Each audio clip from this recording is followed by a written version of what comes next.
Alright, welcome to the Indie Masala Podcast season 2 episode number 36। और आज है 23 मई 2021 की शाम।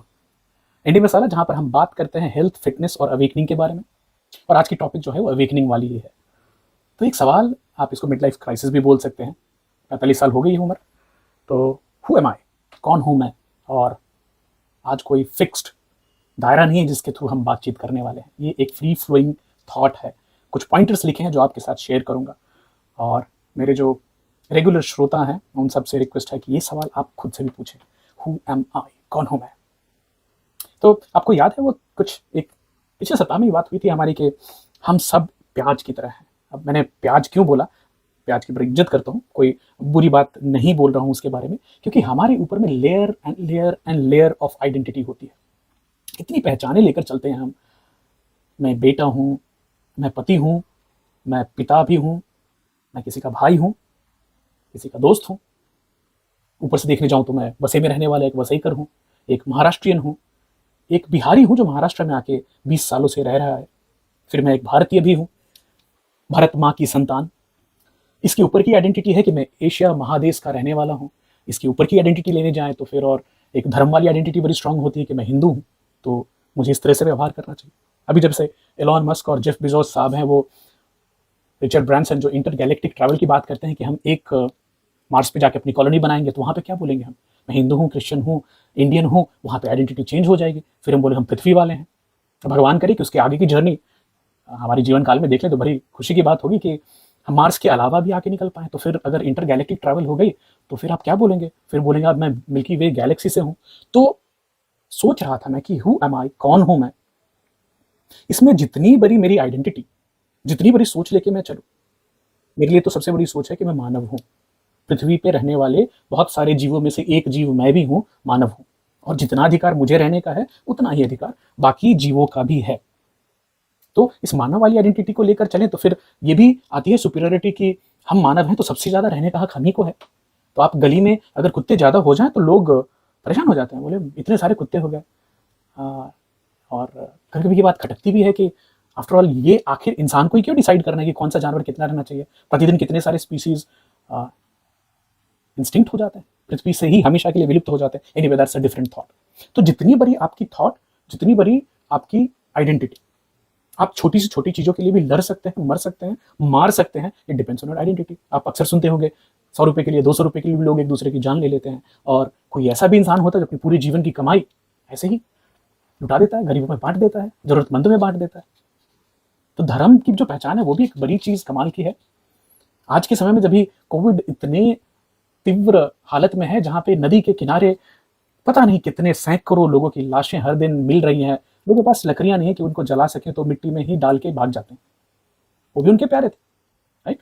अब मैंने बॉडी बोला, कभी वो प्यारे माँ हो सकती है, बाप हो सकता है, भाई हो सकता है, लेकिन जैसे ही वो कुछ आत्मा शरीर से निकले, आत्मा है कि जीव है कि सांस है, वो बॉडी हो गई। तो वेदांता जो है, वेद की जो पढ़ाई है, उसमें अक्सर बोलते हैं कि you are not your body और नॉट योर माइंड। आप ना आपके मन है, दिमाग है, ना ही आप आपके शरीर हैं। तो फिर आप कौन हैं। और शायद यहीं से दुनिया का सबसे बड़ा जो तकलीफ है वो शुरुआत होती है कि over identification of your self with the body. तो चोट लगी तो मुझे चोट लगे, ये तो अगर वेदांता में भरोसा रखे, विश्वास रखे, तो ऐसे ही कहना हुआ कि जो कार को चलाने वाला ड्राइवर है वो बोले कि मैं ही कार हूं। आप समझ रहे हैं इसको। कार चलाने वाला ड्राइवर बोले मैं ही कार हूं और खुद को कार से आइडेंटिफाई करे। जबकि बात यह है कि एक ड्राइवर बहुत सारे कार चेंज कर सकते हैं। तो वेदांता में भी यही समझाने की कोशिश की है कि हम अपना जो शरीर है वो तो इतनी बार चेंज करते हैं। और स्वामी स्वरूप प्रेमानंद जी हैं जो वेदांता सोसाइटी न्यूयॉर्क में है, उनके एक टॉक में बोल रहे थे कि ये भूल गए, दसियों हजार बार हम इस शरीर को छोड़ कर दूसरे नए शरीर में जाते हैं, आते हैं, लेकिन ये आना जाना कौन करता है, कौन शरीर छोड़ता है। ये क्या माइंड, जो दिमाग हमारा, कि बॉडी तो रही जाती है, वो तो शरीर तुरंत बोलते हैं पार्थिव शरीर हो गया। जीव, तो जीव है कि आत्मा है, आगे देखेंगे, आगे जानेंगे, नॉट श्योर। अलग अलग सिविलाइजेशन, अलग अलग सभ्यताओं में अलग अलग थॉट है इसके बारे में। जैसे हिंदू धर्म और वेदांता में इसको संसार बोलते हैं कि जन्म मरण का जो चक्र है चलता रहता है। 84,000 योनियां हैं, डिफरेंट डिफरेंट स्पीसीज जिसमें आपको पैदा होना होता है, तब जाके आपको ये मानव जीवन मिलता है। वहीं पे हमारे यहाँ ये है कि आप शरीर बदलते रहते हैं, आपकी आत्मा कांस्टेंट है। वहीं क्रिश्चियनिटी में रीइंकार्नेशन की बात होती है, इस्लाम में आफ्टर लाइफ की बात होती है कि ये इस दुनिया की ज़िंदगी खत्म हुई और दूसरी दुनिया की ज़िंदगी शुरू होगी, या तो अल्लाह या ईसा मसीह जो हैं, यीशु, वो एक समय आएगा सबको जीवित कर देंगे। तो आप देखेंगे, एक ये अक्सर गलतियां देखता हूं कि गलती से कुछ नहीं है, बट रेस्ट इन पीस, तो जिनको री इनकारनेशन है, जिनका आफ्टर लाइफ है, उनको बोलते हैं रेस्ट इन पीस। जब तक आके भगवान आपको जगा न ले तब तक आप आराम से सोइए। हमारे यहाँ बोलते हैं ओम शांति। शांति किस लिए? एक से दूसरे में आप जंप जो ले रहे हैं उसकी शांति के लिए, कि आप शांतिपूर्वक दूसरे जीवन में, दूसरे बॉडी में प्रवेश कर सके। तो एक अक्सर मैं, जो मेरे बहुत ही क्लोज मित्र हैं, और अगर आप ये पॉडकास्ट सुन रहे हैं तो आप भी मेरे उतने ही क्लोज हैं, मुझे मालूम है कुछ एक ज़्यादा लोग नहीं सुन रहे हैं इसको, 100-200 लोग ही हैं जो वर्ल्ड ओवर इसको सुनते हैं। तो सबसे पहले तहे दिल से बहुत बहुत शुक्रिया कि आप जुड़ रहे हैं और सुन रहे हैं। तो मैं अक्सर पूछता हूँ कि बॉम्बे में जैसे एक कॉस्मोपॉलिटन सिटी है, बहुत सारी बिल्डिंग्स हैं, तो हर बिल्डिंग में हिंदू, मुस्लिम, पारसी, कुछ सिख भी हैं, कुछ जैन भी हैं, ये सब लोग रहते हैं। तो हर कॉन्सेप्ट में, हर एक रिलीजन में एंजल ऑफ डेथ है, मृत्यु के देवता हैं। तो जैसे शिव हैं जो कि विनाश के देवता मतलब कहे जाते हैं 3 देवों में, और यमराज जी हैं जो कि आते हैं और आत्मा को लेकर जाते हैं, जिसका नंबर आ जाए, जिसका समय आ जाए। तो ये जो कॉन्सेप्ट है, तो मैं अक्सर अपने दोस्तों से पूछता हूँ कि अच्छा ये बताओ, कोई 2-4 लोग बीमार, अभी कोरोना के समय तो और भी ज़्यादा, एक-एक बिल्डिंग बहुत सारे लोग बीमार हैं, तो आफ्टर ऑल ऊपर में जो बैठ के इंतजार कर रहा होता होगा कि उसको बॉडी लेके जानी है, बॉडी तो जाती नहीं, आत्मा जिसकी लेके जानी है, तो क्या उसमें भी स्वैप होता है कि यार जैसे स्विगी और जोमेटो वाले होते हैं ना, कि तू मेरी डिलीवरी देख ले आज यार। तो किसी को डराना नहीं है, किसी को हरकाना भी नहीं है, बट आपको ये जानकर आश्चर्य होगा कि दुनिया भर में हजारों मृत्यु के देवता हैं, अलग अलग रिलीजन में।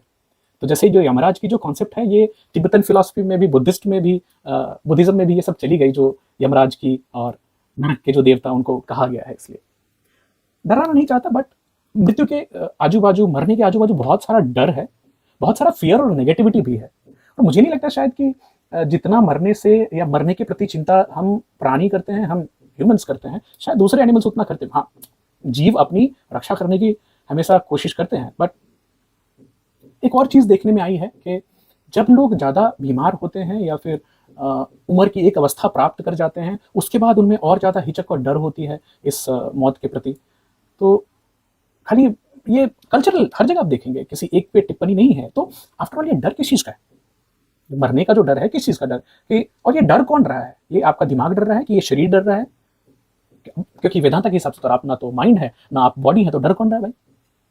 अभी एक छोटी सी कहानी याद आ रही मुझे, रामकृष्ण परमहंस जी के, जो विवेकानंद जी के गुरु थे, पान खाने के बड़े शौकीन थे, खाने के भी बड़े शौकीन थे। और इनफैक्ट वो, उनकी जो बातचीत चलती रहती थी और उनका जो सत्संग चलता है, उस बीच में से भी आकर के माता जी से पूछते थे कि खा बना क्या रही खाने। और माता जी ने एक बार, उनकी पत्नी थी, उन्होंने एक बार बोल दिया माता ने कि तुम्हें कितनी आसक्ति हो गई खाने से, बीच में लोगों को छोड़कर आ जाते, तो पूछने खाना क्या है, खाने में क्या है। तो उन्हें बोला कि जिस दिन ये आसक्ति चली जाएगी उसके तीसरे दिन मैं प्राण त्याग दूंगा। ऐसा ही हुआ था, ऐसी कहानी है। तो उसी दौरान परमहंस जी को माउथ कैंसर हो गई, पान खाते थे, बड़ी वेदना, बड़ी तकलीफ में थे। और उनको अभी तक एक तो इनकारनेशन ऑफ गॉड भी बोला गया, क्यों, भगवान थे वो। तो उनकी जो तीव्र पेन थी, दर्द था, उसमें एक उनके शिष्य आए और उन्होंने आके उनको बोला, तो बहुत मजे में होंगे आप। तो परमहंस जी ने भी उसको देखा और बोला कि पकड़ लिया साले ने। तो सडन रियलाइजेशन की वो आदमी जो कि पूरी तरह से गॉड रियलाइजेशन हो चुकी है, जिनको अवतार माना जाता है, वो भी शरीर की वेदना और पीड़ा में पीड़ित थे तब तक, जब तक उनके ही शिष्य ने आकर उनको याद नहीं दिला दिया कि आप तो बड़े मजे में होंगे। तो आपकी शरीर, मैं नहीं, बहुत छोटा इंसान हूं, वेदांता के हिसाब से आपकी शरीर चाहे जिस भी हालत में हो, आप जो हैं, तो आप ना बॉडी है ना माइंड है, आप फिर भी ब्लिस में हो सकते हैं। परम सुख, आनंद, सत चित आनंद की जो बात है, over identification of your body as your self can lead to lot of trouble. एक और छोटी सी स्टोरी याद आ रही है, साउथ के एक बहुत ख्याति वाले संत हुए हैं, रमना महर्षि जी। और सबसे मजे की बात है, रमना महर्षि जी बोलते ही नहीं थे, बिल्कुल नहीं बोलते थे। बहुत सारा तपस्या किया था उन्होंने, बहुत सारी, एक बार तो कहा जाता है कि एक ऐसी तपस्या की हालत में आए कि इतनी गहरी मेडिटेशन उनकी हो गई कि उनको ये पता भी ना चला कि कितना समय बीत गया है, कितने दिनों से एक जगह बैठे हैं, शरीर में कीड़े वीड़े लग गए थे, तो उकरू चलते थे, कम बोलते थे। तो उनके एक जो शिष्य ने उनसे कुछ सवाल पूछे बहुत सारे, तो उन्होंने उसके जवाब में, जो 32-33 क्वेश्चन है, कभी उसको लेंगे, तो उस पर एक किताब है छोटी सी, जिसका नाम है हु एम आई। तो बड़ी ही अच्छी किताब है, किसी को अगर शुरुआत करनी हो वेदांता के ऊपर में और ये जीवन मरण कौन है, मैं क्या हूँ, तो एक अच्छी शुरुआत है वहाँ से। तो उनके शिष्यों में एक शिष्य आए जिन्होंने रमना महर्षि जी को बोला कि आप क्या हिंदू धर्म को मानते हैं? बोला मानते हैं। तो आप क्या अच्छे कर्म बुरे कर्म को मानते हैं? बोले हाँ बिल्कुल मानते हैं। तो मैं अच्छे कर्म करके और मरता हूँ तो क्या मुझे स्वर्ग मिलेगा? आप इस बात को मानते हैं? बोला हाँ मानते हैं। तो स्वर्ग में चला गया मैं, वहां पे बैकुंठ में पहुंचा और फिर वहां पे भी विष्णु मिले, तो विष्णु मेरे से क्या पूछेंगे? तो रमना महर्षि हंसे और बोले वो पूछेंगे कि तुम हो कौन। तो ये जो सवाल है कि हु एम आई, ये बड़ा इंपॉर्टेंट क्वेश्चन है पूरी ह्यूमैनिटी के लिए। अक्सर देखता हूँ कि 4-5 लोग जब भी, चाहे वो काम का माहौल हो या दोस्तों का माहौल हो या भाइयों का माहौल हो या कोई भी ग्रुप हो, कुछ लोग दूसरे लोगों को ओवर पावर कर लेते हैं, यहाँ तक बताना कि आपको ऐसे बोलना चाहिए, ऐसे सोचना चाहिए, ऐसे नहीं सोचना चाहिए। तो आज सुबह ही दिमाग में ख्याल आई कि कभी भी never ever ever outsource thinking. आपकी जो सोच है ना, कोई मतलब no one else knows what is right for you better than yourself. और इस बात को एकदम अच्छे से याद रखिएगा। बहुत ज्ञानी आएंगे, बहुत बताएंगे कि तुम्हें ये करना चाहिए, तुम्हें वो करना चाहिए, बट वो इस कार में नहीं है ड्राइवर। इस कार के ड्राइवर आप हैं, तो आप ही डिसाइड करेंगे कि आपके लिए सबसे अच्छा क्या है। अभी अक्सर आपसे मेरे से लोगों की ये मतलब इच्छा है कि मैं एक पर्टिकुलर तरह से व्यवहार करूं, मैं एक पर्टिकुलर तरह से सोचूं। अब देखिए हमारी जो व्यवस्था ही है, ये जो सरकार है, ये जो गवर्नमेंट हमने बनाई है, तो हमें क्या खाना चाहिए, कैसे रहना चाहिए, बहुत सारे रूल रेगुलेशन सब कुछ है, सब कुछ है। और मैं ये नहीं बोलता कि उसको नहीं मानना है, लेकिन मानने के साथ भी ये सवाल भी कभी कभी पूछने हैं कि अगर ये ऐसा है तो क्यों है। तभी तो मानवता आगे बढ़ती है, तभी तो कोई भी चीज आगे बढ़ती है, नहीं तो ठहरा हुआ पानी अक्सर चढ़ जाता है। तो जो चेंज है, जो सोच की बदलने की चेंज है, जो हर चीज के बदलने की जो मतलब एक क्लीशेड स्टेटमेंट है, change is the only constant, and I think that's truth about life also. और ये सवाल आपसे वापस कि आप कौन है? आप अभी 45 साल की उम्र वाले आप हैं कि 20 साल की उम्र वाले आप थे कि 2 दिन का जो बच्चा था आपकी माँ की गोद में वो आप थे? आप हर कंडीशन में खुद को आप बोल रहे हैं, तो आप भी तो निरंतर चेंज हो रहे हैं। तो एक बड़ी अच्छी सी कहावत है कि अगर साल भर पहले आप किसी नदी में खड़े हुए थे और आज आप जाएं वापस नदी में खड़े हो, तो ना आप वही हैं जो साल भर पहले थे, ना वो नदी वही है। नदी भी पानी चेंज हो गई ना, आपका भी बहुत सारा चेंज हो गया। तो वेदांता का तो पूरा एसेंस ही है कि हर चीज पे सवाल पूछो, सवाल पूछो, पूछते रहो। हु एम आई, कौन हूं मैं? शायद इस जीवन में ना मिल पाए। और स्वामी स्वरूपप्रियानंद जी का बोलना है कि ये तो जन्म जन्म का है खोज, जन्म जन्म की खोज चलती रहती है, हु एम आई। और हम अपने अपने जो रूल्स हैं, ड्यूटीज हैं, उसको करते हुए इस जीवन को निर्वाह करते हैं। आज वही ग्रुप थिंकिंग, ग्रुप आइडियोलॉजी और कैसे ग्रुप में लोग दूसरों को डोमिनेट करने की कोशिश करते हैं, चाहे शिक्षा की वजह से, चाहे पैसे की वजह से, चाहे अपनी पोजीशन की वजह से, कि तुम्हें ऐसे सोचना चाहिए, तुम्हें ऐसे बोलना चाहिए, इस टॉपिक पे बात होनी चाहिए, इस टॉपिक पे बात नहीं होनी चाहिए। तो मैंने सोचा कि आफ्टर ऑल भारत में जो हम हैं, नागरिक हैं, ये भी देखिए एक आइडेंटिटी है, भारत में है, भारत के नागरिक हैं। अक्सर मैं लोगों से भी पूछता हूँ कि ये जो 1947 एक खास दिन के पहले जो एरिया था वो भी भारत था, फिर एक रातों रात वो पाकिस्तान हो गया, और इधर ये भी सब सोच है, ये दूसरी आइडेंटिटी की बात है। बट अगर कॉन्स्टिट्यूशनल इंडियन आइडेंटिटी से बोलें तो 7 फंडामेंटल राइट्स हैं जो कि हमें हमारे संविधान ने, कॉन्स्टिट्यूशन ने दिए हैं। सबसे पहले है द राइट टू इक्वालिटी। तो भारत में रहने वाले सारे जो इंसान हैं वो सब इक्वल हैं, तो बहुत अच्छी बात है, सारे लोग एक जैसे हैं, गुड। दूसरी है द राइट टू फ्रीडम, आज़ादी का हक। आज़ादी बहुत सारी चीज़ों की, फ्रीडम ऑफ एक्सप्रेशन, फ्रीडम घूमने की, जाने की, आने की, चलने की। तीसरा राइट अगेंस्ट एक्सप्लॉयटेशन, कोई आपका दोहन ना कर सके, कोई आपको एक्सप्लॉइट ना कर सके, उसके अगेंस्ट में आपका अधिकार है जो संविधान देता है कि आप उसके अगेंस्ट में आवाज उठा सकते हैं। Right to freedom of religion, आप किसी भी धर्म को मान सकते हैं, उसका पालन कर सकते हैं, इसकी गारंटी संविधान देती है। Right to cultural and education, तो अपनी जो कल्चर है, हमारी जो सभ्यता है, उसको मानना और हम किस तरह की पढ़ाई करें उसकी भी एक गारंटी है। छठा है राइट टू प्रॉपर्टी, तो मैं अपनी प्रॉपर्टी का मालिक हूँ, ये संविधान मुझे देता है अधिकार। और आखिर में है, साथ में आखिर नहीं बोलूंगा, बहुत सारे बाद में भी ऐड हुए हैं, but right to constitutional remedies. अगर ऊपर के 6 राइट में आपको कहीं भी लगता है व्यवधान हो रही है, तो आप कानून के पास जाकर के, विधि व्यवस्था के जो लोग उनके पास जाकर के इसके ऊपर में उंगली उठा सकते हैं कि ये जो हमारे फंडामेंटल राइट्स हैं उसके अगेंस्ट में हो रहा है, या बोल सकते हैं। तो आप जब भी देखें कि इसमें से 5, 6, 7 राइट में से कोई राइट वायलेट हो रहे हैं, कोई इनका पालन नहीं कर रहा है, तो आपका पूरा हक होता है as a citizen of the country to say कि ना, this is not right. But then फिर वापस वही सवाल, who is raising this question? Are you raising this question as a human being? आप एक इंसान के तौर पे ये सवाल खड़ा कर रहे हैं कि आप एक इंडियन सिटीजन के तौर पे सवाल खड़ा कर रहे हैं कि आप किसी पार्टी की आइडेंटिटी की वजह से सवाल खड़ा कर रहे हैं? तो अल्टीमेटली बात फिर वहीं आ गई, हु एम आई? तो मैं किस तरह का व्यवहार कर रहा हूँ? मुझे कुछ चीज़ों को देखकर गुस्सा आता है तो क्यों आता है, उसके पीछे एक आइडेंटिटी है। कुछ चीज़ों को देख के मैं बोलता है यार मुझे क्या मतलब, उसके पीछे भी एक आइडेंटिटी है।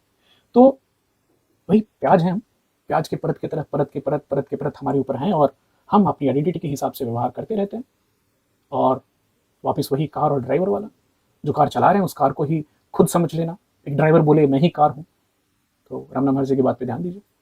हम कोशिश करें कि उनकी जो क्वेश्चन आंसर हैं 27-28 कुछ 32 तक बताते हैं, उसके बारे में बात करेंगे कभी।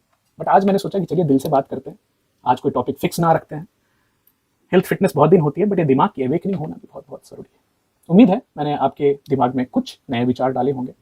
क्रांतिकारी बनने का कोई इरादा नहीं है, ये खुद की खोज है, खुद की सोच है।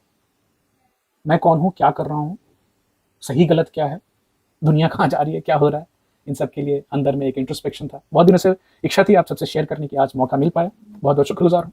आपको आपके जो विचार हैं वो ज़रूर मेरे से शेयर कीजिए। आप जो भी मेरे श्रोता हैं, आपको मालूम है मैं इंडी मसाला के नाम से आपको इंस्टाग्राम, ट्विटर, फेसबुक, आपके पास मेरा फ़ोन नंबर भी हो सकता है, आप मुझे व्हाट्सएप कर सकते हैं, अपने विचार शेयर कीजिए। बहुत बहुत इंतजार रहेगा इस खास एपिसोड के बारे में, आपका क्या सोच है, क्या सोचना है उसके बारे में। शुक्रिया, धन्यवाद, अच्छे से रहिए, गॉड ब्लेस, टेक